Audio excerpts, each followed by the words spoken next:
Hi, welcome back or welcome to my channel. Here we are doing a nostalgia book story in here.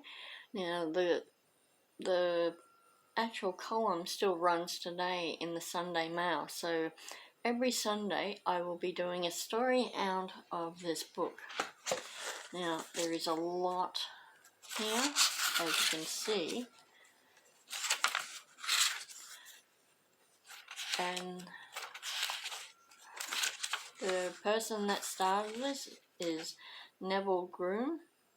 And the guy that is taking over his column is Ken Blanche, which still runs today. So this is the foreword of it. So every Sunday I will be doing a story out of this book.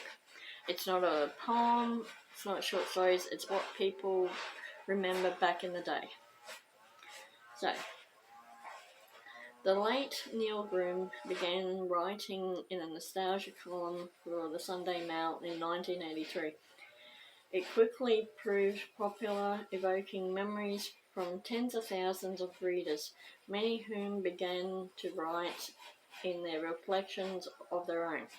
So feel free to comment, what do you remember back in the day? This ranges from 1920s through to 1970s, 80s.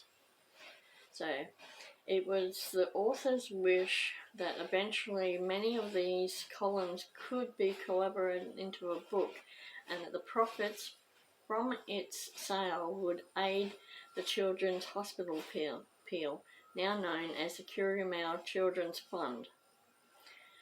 Fortunately, that has come to pass with the assistance of Neil's widow Bobby and daughter Anne. Since Neil Groom passed away in 1985, the nostalgia column has continued in the Sunday Mail under the capable hand of Kevin Blanche, several of whose contributions are included here. So they've got an introduction page, but it's just about what it defines as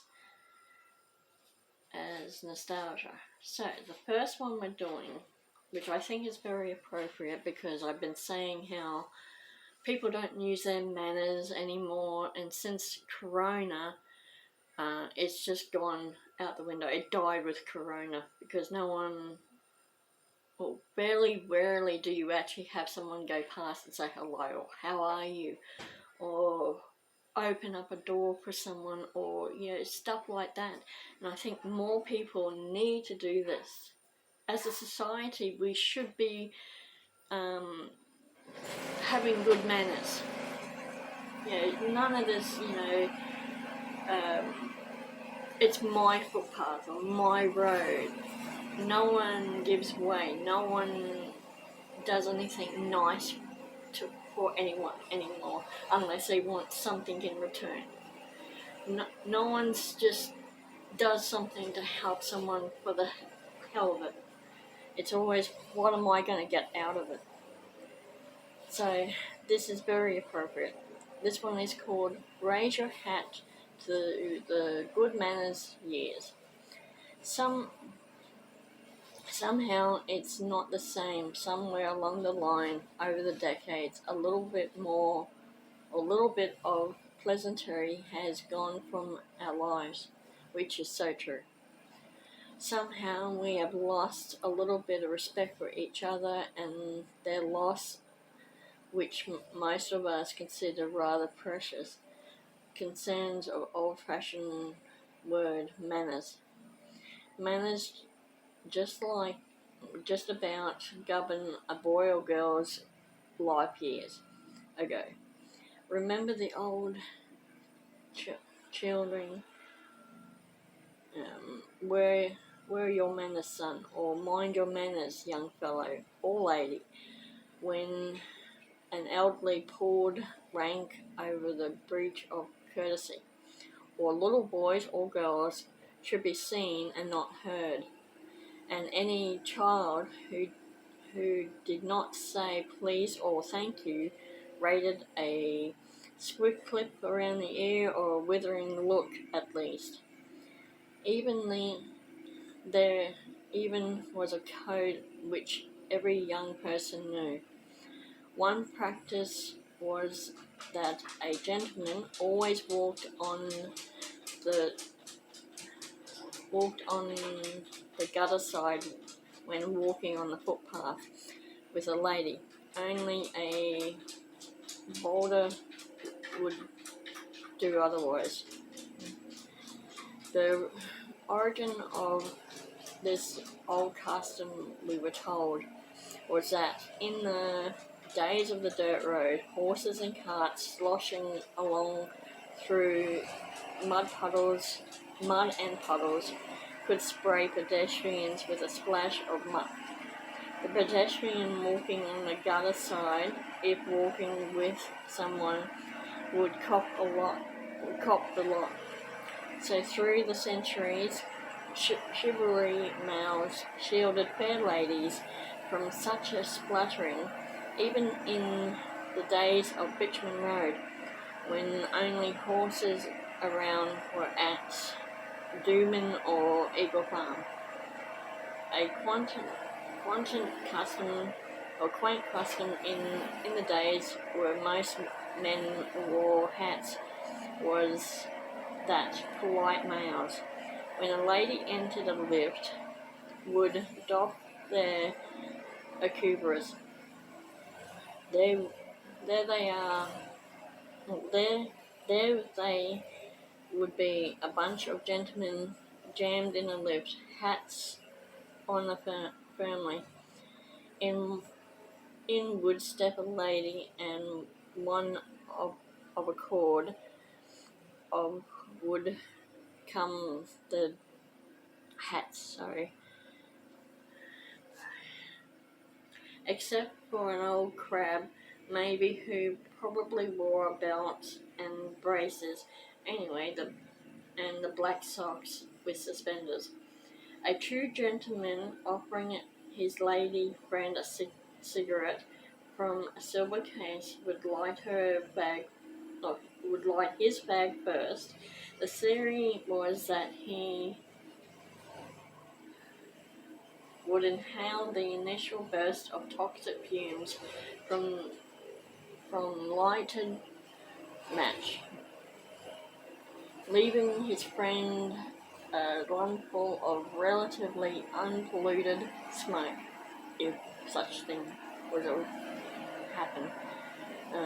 If a lady was a non-smoker, the male obviously would ask her permission to smoke. Probably this all happened in a restaurant, a flash movie talk, or a cafe in those days. After he gallantly pulled out her chair while she sat down. Only a cab would occupy a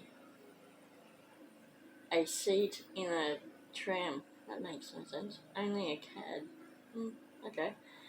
Seat in a tram or bus or train while a lady was standing.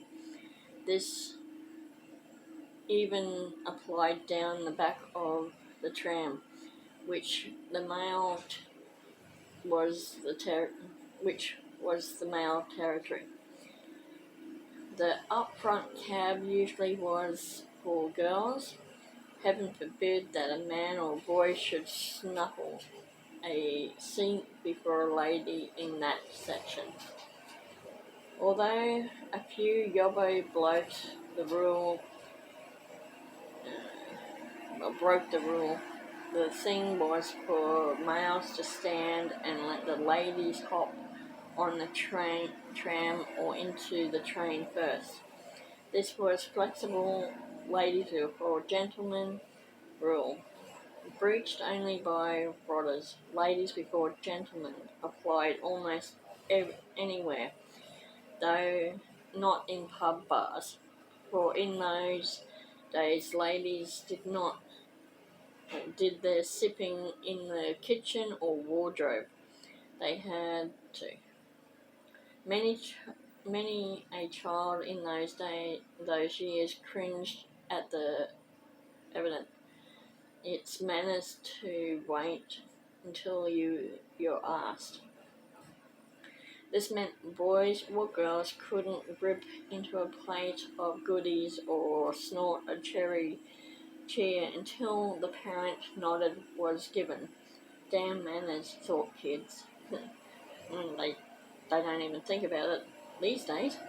Manners extended to society while males wore white gloves to prevent their sweaty hands spoiling pretty frocks when dancing. With backless frocks, the touch of a gloved male hand on a bare female back was much more respectable than a sweaty palm. Oh, what horror! And beast! Manners ran to the school honour with, and many a headmaster thundered harsh words about boys who had been sitting on the tram while adults were standing. Boys from his school, shame, shame. In a hot bread kitchen, a young mother toting a baby with a young trailing came in while I was waiting. She had shopping bags and parcels and looked a bit stretched. Go ahead, I told her. I'm in no hurry. And I added in a boyhood flashback, ladies before gentlemen. Poor girl smiled politely and said nothing, but it was obvious in her mind was the thought, heavens, what is this fruitcake all on about? And somehow it's not the same.